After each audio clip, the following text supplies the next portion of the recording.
Se otorgó el registro a 8 nuevas agrupaciones políticas que buscan convertirse en partidos políticos después de las elecciones del 2024. Llamaron la atención 2 cosas. Primero, que de esas 8 asociaciones, 6 tienen relación o están formadas por militantes de Morena. Lo otro que llamó profundamente la atención es que una de esas organizaciones, de estas agrupaciones, está integrada por militantes de Morena, pero que en realidad son también dirigentes de la Iglesia Luz del Mundo, que da un paso más para tratar de convertirse en un partido político aliado a la 4T, pero con autonomía. 8 asociaciones ciudadanas buscan su registro como agrupaciones políticas nacionales y de ahí construirse como partidos políticos. Se trata de Alianza Patriótica Nacional, Demócrata Liberal, Humanismo Mexicano, 5 de Mayo Movimiento Reformador, Con Causa Social, Que Siga la Democracia, Movimiento Arcoíris por México y Frente por la Cuarta Transformación. Fue el 28 de abril cuando en la sesión extraordinaria del Consejo General del INE se aprobó por unanimidad el registro como agrupaciones políticas nacionales. Las 8 solicitudes de registro cumplieron con los requisitos establecidos en el artículo 22 de la Ley General de Partidos Políticos. Entre ellos, acreditaron un mínimo de 5,000 firmas de apoyo, además de comprobar representación en al menos 7 estados del país.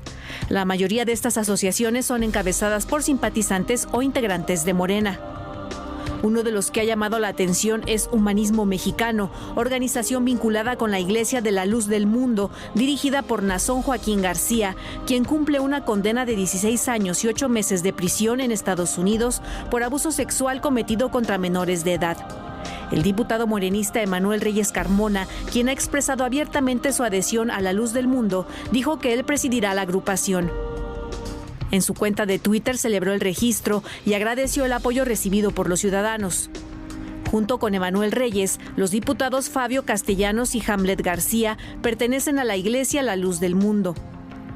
Otra de las asociaciones vinculadas con Morena es Alianza Patriótica por la Cuarta Transformación de Ricardo Peralta, ex subsecretario de Gobierno de la Secretaría de Gobernación y exdirector de Aduanas. Esta asociación ahora tendrá el nombre de Alianza Patriótica Nacional. También está Movimiento Arcoíris por México, identificada con la diputada Salma Luébano. Frente por la Cuarta Transformación del exsenador y funcionario de la Ciudad de México, Elías Moreno Brizuela. Otra agrupación identificada con Morena es 5 de Mayo Movimiento Reformador de Jesús Barrales. La morenista Gabriela Jiménez Godoy es presidenta de Que Siga la Democracia. Esta asociación nació a iniciativa de Morena para recabar las firmas necesarias para la revocación de mandato. Morena pidió tomar en cuenta que aunque algunas de las asociaciones tienen de manera explícita en su nombre a la Cuarta Transformación, solo el partido es la organización del presidente de la República. Durante el anuncio, la consejera electoral Carla Humphrey informó que 6 de las 8 agrupaciones, entre ellas Humanismo Mexicano, tienen que realizar adecuaciones a sus documentos para cumplir con los lineamientos de no violencia política contra las mujeres en razón de género. Las otras 2 solo tienen que hacer modificaciones en sus estatutos. Las asociaciones tendrán hasta el 31 de agosto para ajustarlo. Para ADN 40, Fuerza Informativa Azteca.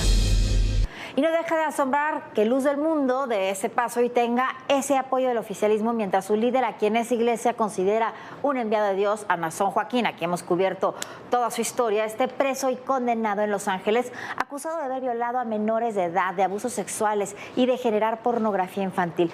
Esa es la historia de Nazón Joaquín. Gracias por acompañarme, por luchar cada día a mi lado. Gracias por haber venido.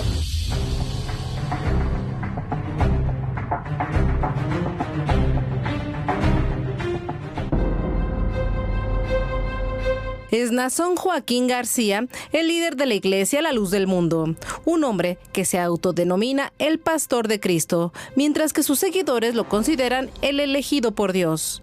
También es el reo número 5.648.267, ya que permanece en una prisión de California, Estados Unidos, desde junio de 2019, cuando fue detenido en el aeropuerto de Los Ángeles.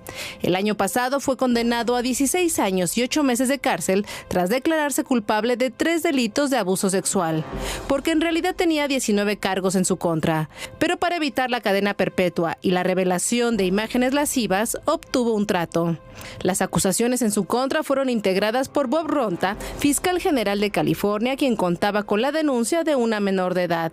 Los pasos de Naasón eran seguidos por las autoridades estadounidenses desde hace varios meses antes de su detención. Según las declaraciones de 2 agentes, al revisar el teléfono celular de Naasón Joaquín García, hallaron un video de un trío sexual con una menor de edad entre 15 y 16 años y una de sus cómplices. Además, los oficiales relataron que encontraron fotografías de niñas y mensajes de texto. En agosto de 2020, el juez George Lomeli de la Corte Superior de Los Ángeles pasó la fianza de 50 a 90 millones de dólares, la más alta en ese estado. Y a la luz salieron 10,000 pruebas que incluían videos y fotografías en las que se revelaba que usaba a menores de edad para abusar de ellas de forma sexual. 4 jóvenes que permanecen en el anónimo decidieron testificar en contra del líder religioso. Fueron identificadas como Jane 1, 2, 3 y 4. Eran víctimas que acudían a su iglesia en Los Ángeles. Ellas fueron elegidas para formar un grupo de servicio y atender personalmente a Joaquín García. Fueron escogidas a dedazo porque él las quería jóvenes y guapas. Entre lágrimas, algunas de las víctimas testificaron en la audiencia realizada en junio del año pasado. Good morning, Your Honor. I am Jane Doe 4. I am overwhelmed with emotion as I stand here today. I want to start by clearly stating that Naasón and this church have ruined my life. Every aspect of it. I have suffered more trauma and pain than I can ever begin to describe. El juez Ronald Cohen calificó a Naasón Joaquín García como un depredador sexual. Shame. Shame on you. And as to the defendant, I say, you are a sexual predator. Y el fiscal Bob Ronta señaló que la condena nunca podrá reparar el daño, pero aseguró que ayudaría a proteger a generaciones futuras. Naasón es un líder que no escatimaba en lujos. El patrimonio de su familia incluye 2 casas en Tijuana frente al Pacífico, cabañas en el lago de Chapala, varias residencias en Guadalajara, un rancho en Guanajuato y otro en Jalisco, una universidad con cientos de lotes que conforman un fraccionamiento exclusivo para los fieles y varios terrenos en Mexicali, Baja California. La casa principal de Naasón Joaquín, en la colonia Hermosa, provincia de Guadalajara, está en una zona residencial. Quienes lo conocen aseguran que Gucci es su marca predilecta. Un testigo anónimo aseguró a medios estadounidenses que el líder de la Luz del Mundo desembolsó $100,000 en un solo día haciendo compras en Beverly Hills y que cotidianamente viajaba en jet privado. Tras las rejas, mantiene el liderazgo de su iglesia, la cual cuenta con 5 millones de fieles y templos en 59 países. El principal está en Jalisco. Su condena no mermó la fe de sus seguidores. La Iglesia Luz del Mundo reafirmó que Naasón es inocente y manifestó su apoyo y confianza, pues aseguró es una persona íntegra. La cárcel donde se encuentra es una de las más grandes del mundo. A través de cartas ha indicado que algunos presos lo han amenazado de muerte, mientras que otros lo defienden, pues ya lo consideran su líder espiritual. En esta cobertura del líder de la Luz del Mundo, hemos recibido a lo largo del tiempo muchas amenazas de estos grupos, amenazas incluso de demandas legales que se fueron diluyendo obviamente en la misma medida en que este personaje ha sido considerado culpable en la Corte de Los Ángeles, donde fue procesado por todos estos delitos. Una condena que de todas formas vaya a saber usted cómo se llevó a cabo, pero que fue menor, como usted vio, que de lo que ameritaban esos mismos delitos. Pero Luz del Mundo y su gente no se ha retractado en absoluto. Siguen defendiendo a Naasón Joaquín, siguen pensando y tratándolo como su líder. Bueno, y ese grupo con tres personajes que son miembros actuales, uno de ellos legisladores de Morena, se convierten ahora también, o se quieren convertir ahora también, para después, esto no puede ser antes de las elecciones del 2024, se quieren convertir en partido político. Bueno, Jorge, hay que aclarar algo. No es que se estén inventando cosas en torno a Nazón Joaquín. Se presentaron en el juicio videos de las niñas, estos videos y conversaciones de cómo se les pedía que le enviaran a Nazón Joaquín videos sexuales y cómo él abusó de muchas de estas niñas. Y esto se relaciona con otro fenómeno cada vez más estrecho, y es la alianza de Morena con grupos evangélicos, algunos de ellos como la Luz del Mundo, profundamente conservadores. El registro como agrupación política de la Asociación Humanismo Mexicano ha llamado la atención no solo por su cercanía con Morena, sino por sus vínculos con la iglesia La Luz del Mundo. La iglesia, dirigida por Nazón Joaquín García, quien cumple una condena en Estados Unidos, tiene entre sus militantes a los diputados Emanuel Reyes Carmona, Fabio Castellanos y Hamlet García. Pero no son los únicos. En Jalisco el respaldo de la clase política a la iglesia es claro. El gobernador Enrique Alfaro, cuando era alcalde de Guadalajara, acudió a la celebración de la Santa Convocación. En mayo de 2019, el Palacio de Bellas Artes fue escenario de un homenaje a Nazón Joaquín García. Al evento acudieron legisladores, en ese entonces como presidente del Senado, Martí Batres, y el presidente de la Comisión de Cultura de San Lázaro, el diputado Sergio Mayer. Lo cierto es que en los últimos años, las iglesias evangélicas han extendido su influencia en Latinoamérica, lo que se ha traducido no solo en poder económico, sino político. Una investigación del Grupo de Diarios América revela que los grupos evangélicos han afianzado sus redes en medios, partidos políticos, además de impulsar candidaturas legislativas, presidenciales y de integrantes de congresos. Brasil es uno de los ejemplos más notorios del poder evangélico. Estos grupos se consolidaron en la década de los 70 y su influencia se disparó en el gobierno del presidente Jair Bolsonaro. Actualmente el Frente Parlamentario Evangélico cuenta con gran poder. En Uruguay, aunque solo el 7% de la población se define como evangélica, el pastor Jorge Márquez contendió en las elecciones para llegar al Parlamento en 2009. Venezuela vivió en 2018 el llamado fenómeno Bertucci, cuando el pastor evangélico Javier Bertucci se lanzó como candidato presidencial. Su partido, Esperanza por el Cambio, alcanzó más de 1 millón de votos. Ese mismo año, pero en Costa Rica, el predicador evangélico Fabricio Alvarado disputó la segunda vuelta con una postura conservadora, opuesta al matrimonio igualitario, la fecundación in vitro y el aborto. En El Salvador, el apoyo electoral de los grupos evangélicos fue decisivo en la victoria de Nayib Bukele, quien mantiene cercanía con estas iglesias. En Bolivia, los grupos evangélicos apoyaron el golpe de Estado perpetrado en contra de Evo Morales. Pero la región ya tuvo un presidente evangélico. Se trata del guatemalteco Jimmy Morales, quien gobernó de 2016 a 2020. Lo cierto es que las iglesias evangélicas protestantes están transformando la política como ninguna otra fuerza y le están dando a las causas conservadoras un nuevo impulso y nuevos votantes. Todo parece indicar que los evangélicos en América Latina están aprovechando el desencanto de la gente con la política y los gobiernos. La politización de los grupos evangélicos, hay muchísimos grupos en el mundo evangélico, hay muchísimos grupos, la politización de la mayoría de ellos, o de buena parte de ellos, es indudable. En México y en buena parte de América Latina. El fenómeno quizás más notable se da en Brasil. La paradoja es que normalmente este tipo de agrupaciones que son profundamente conservadoras, la mayoría de ellas, no todas, pero la mayoría de ellas, se relacionan con partidos y con personajes profundamente conservadores, como Jair Bolsonaro, por ejemplo, en Brasil, aunque hay un grupo de ellos que también apoya al presidente Lula. Aquí, en este caso, la mayoría de esos grupos se han volcado, los que tienen protagonismo político, en apoyo a Morena. Hay que ponerle un nombre, un rostro. Y que vienen todas las demandas internacionales. Una ciudad tan complicada como es la Ciudad de México.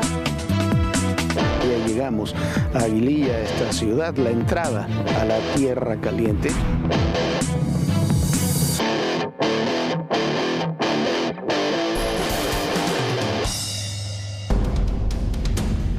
La crónica es del corresponsal en jefe de Sky News, Stuart Ramsey.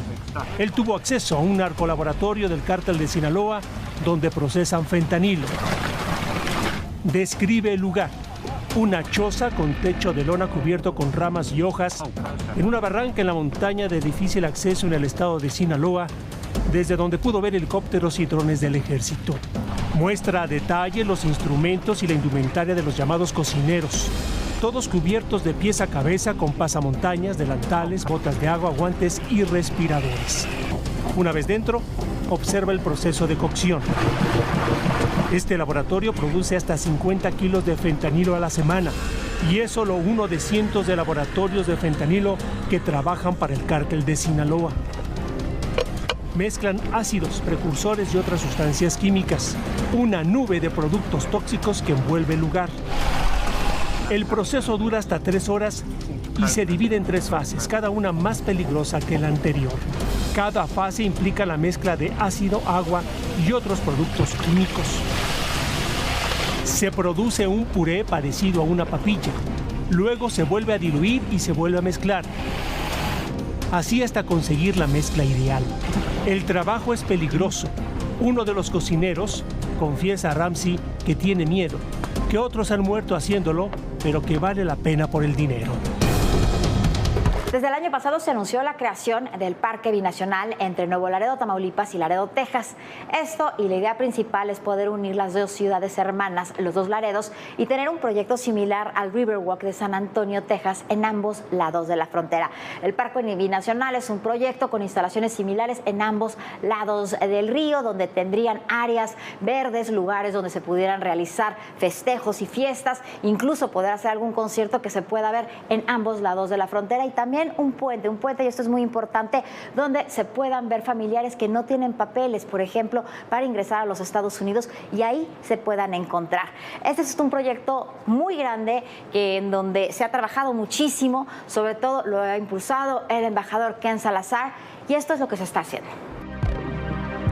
Este histórico proyecto binacional abarcará 10 kilómetros y se enfocará en fortalecer la conservación del Río Grande, crear un espacio comunitario de recreación y educación que representa la relación única e interconectada entre estas dos ciudades fronterizas. Platicamos con Rick Archer, arquitecto principal para el desarrollo del Parque Binacional desde el lado de los Estados Unidos, quien trabaja para el despacho de arquitectura Overland Partners y asociados en San Antonio, Texas. How are you doing these parks? Well, we've been working with a binational working group between Laredo and Nuevo Laredo, led by RISC, the Rio Grande Study Center, and the city of Nuevo Laredo, where we're working together to try to formulate a plan for a binational park that'll be 1,000 acres and 6.2 miles or 10 kilometers on both sides of the Rio Grande River. And how's that going to be? How is it going to work? It's going to work as a place. Each of the parks will be independent in that people from each country will go to their own park. But the unique feature is there's a bridge that will connect the two that's a land bridge. It'll be a park in the sky over the river where people from both nations can come, be reunited with family and friends, and then return to their own country without having to have documentation. So how are they going to take custody of that? How are they going to take care of that? The immigration officers? Well, the immigration officers, interestingly, Border Patrol has been very supportive of the idea. It's really a matter of where is money taken from. So what will happen is it'll reverse where the tolls are paid. If you're from Mexico, you wouldn't pay a toll until you entered the United States, and from the United States, you wouldn't pay a toll until you enter from Mexico. And there will be a binational park association that will take care of that park. But what you're telling me is very important, because maybe a father hasn't seen his son in a long, long time, and there they can reunite. Well, that was the whole idea. When we began working on this, the two communities said, you know, we used to be one city, we used to be in one nation, and we've lost that sense of identity, we've lost that cultural connection, and in fact, many of us haven't seen our family members in over a decade. And so we asked the question, well, is there a way that we could make that happen? Not just make a political statement by creating a park on both sides, but really solve a problem, which is create a place where people gather for weddings, for quinceañeras, for markets, for birthdays, a place of celebration, a place of reuniting. La idea es crear un destino cultural, internacional y un modelo para la cooperación, la conservación y la comunidad. El parque estará compuesto por 3 áreas, un área de restauración ecológica, un tramo en los núcleos urbanos a lo largo del río que estará enmarcado por puentes con un anfiteatro y por último un área de recreación que se propone que lleve a peatones al zoológico de Nuevo Laredo. I had an interview a couple of months ago with Ambassador Salazar, and he was very interested in this project. He has been an incredible supporter of this. When he came to Laredo and Nuevo Laredo a couple of years ago, he said, this is my number one priority. We need you to figure this out. And so we got to work very quickly, working with this binational group to figure out together what would this become? How would we do this? And what we discovered was that the two communities already had 40 projects in the works on both sides of the river, but they weren't really connected. They weren't united as a larger vision. And so our charge has been to really stitch those together into something which really would be a model for the world about how to be neighbors. Del lado mexicano, hay arquitectos de nuestro país que están dentro del proyecto. Who are the Mexican architects and how are they working? Well, we've been working with Arquitecto Quiñones in Nuevo Laredo, and he has been there, for decades. He's the chief architect in the city and has been an incredible supporter. He and his team have been amazing to work with, and we come back and forth between the two countries and collaborate with one another on the design. How many years are we talking about? My guess is a decade. As long as we can keep moving forward with momentum. This is a very large project. It's an heroic project in many ways, but it's one that's absolutely worth doing. El Parque Binacional en Río Grande, en Río Bravo, en Laredo y Nuevo Laredo celebra la cultura común, recupera la historia compartida, promueve la seguridad en ambos lados del río y puede servir como prototipo a seguir para otras ciudades fronterizas. Bueno, es un gran proyecto este que se está haciendo. La idea es poder reconstruir el tejido social a ambos lados de la frontera, como le decíamos, que se puedan unir familias que han estado sin verse durante años y sobre todo tratar de restablecer la seguridad en esa zona, porque es un trabajo que se ha ido manejando muy de la mano con la patrulla fronteriza. Interesantísimo y bueno, es un proyecto a 10 años. Ojalá se logre como está planteado y ojalá se logre bien. Sí, ojalá, es un buen proyecto incluso en términos de seguridad. Aquí le hemos platicado, yendo a otro tema, el grave conflicto entre Disney y el gobernador Ron DeSantis en Florida, derivado del rechazo de esa empresa a la reforma educativa del gobernador y precandidato republicano, una reforma profundamente discriminatoria y restrictiva. Pero el tema va mucho más allá, son centenares, miles los libros prohibidos en el sistema educativo de la Unión Americana, incluyendo clásicos. ¿Por qué? Porque en ciertas escuelas y circuitos escolares, lisa y llanamente, son censurados, están prohibidos, no quieren que se lea. Esta es la historia. Son estudiantes de la escuela Vandergrift High School en Texas. Han optado por formar grupos de lectura porque el sistema educativo de Estados Unidos decidió censurar libros considerados controvertidos. Más del 80% de esas publicaciones contiene personajes prominentes de la comunidad LGBTQ+, o que no son blancos. Es parte de lo que se lleva a cabo en el ala más conservadora de los Estados Unidos, un grupo que desde la llegada de Trump ha resurgido y busca predominar en la sociedad estadounidense. La organización PEN America, con sede en Nueva York, ha documentado la censura literaria e indica que Texas tuvo el mayor número de prohibiciones de libros, con 801 casos, seguidos de Florida con 566 y Pensilvania con 457. Las dos primeras entidades gobernadas por republicanos y la última por un demócrata. Entre los libros censurados están All Boys Are in Blue, de George M. Johnson, una memoria sobre la experiencia de crecer como negro. También está Queer, que se ha convertido en el tercer título más prohibido por las autoridades escolares. Pero la censura ha tocado clásicos como Matar a un ruiseñor, la novela ganadora del premio Pulitzer de Harper Lee, publicada en 1960, que analiza la injusticia racial en Estados Unidos, fue prohibido por los distritos escolares de Oklahoma y Carolina del Norte en 2021. Además de la censura, están las modificaciones de palabras consideradas ofensivas y asociadas a la influencia de la política progresista en clásicos de autores como Roald Dahl o Agatha Christie. PEN América advierte que estas prohibiciones afectaron a 5,000 escuelas y a casi 4 millones de estudiantes. En su informe más reciente, que cubre del año escolar 2021-2022, informó que más de 2.500 prohibiciones de libros fueron emitidas por distritos escolares en 32 estados. Mientras que la Asociación de Bibliotecas informó en marzo que las solicitudes para la retirada de libros de las bibliotecas escolares y públicas en 2022 alcanzaron su mayor número desde que comenzaron los registros hace 20 años. Invitamos a que se una a nuestras redes sociales. Ahí puede consultar todos los contenidos de Todo Personal, todos los reportajes especiales que hemos hecho, todas las entrevistas. Es muy fácil, como siempre se lo cuento. Simplemente escanea este símbolo QR y lo lleva directo a la plataforma que tiene todo lo de Todo Personal, valga la redundancia. Muchísimas gracias por habernos acompañado. Sueñe bonito, Jorge. Muy buenas noches, Viviana. Muy buenas noches a todos ustedes. Y recuerde, en el poder y en la política todo, pero absolutamente todo, es personal. Gracias.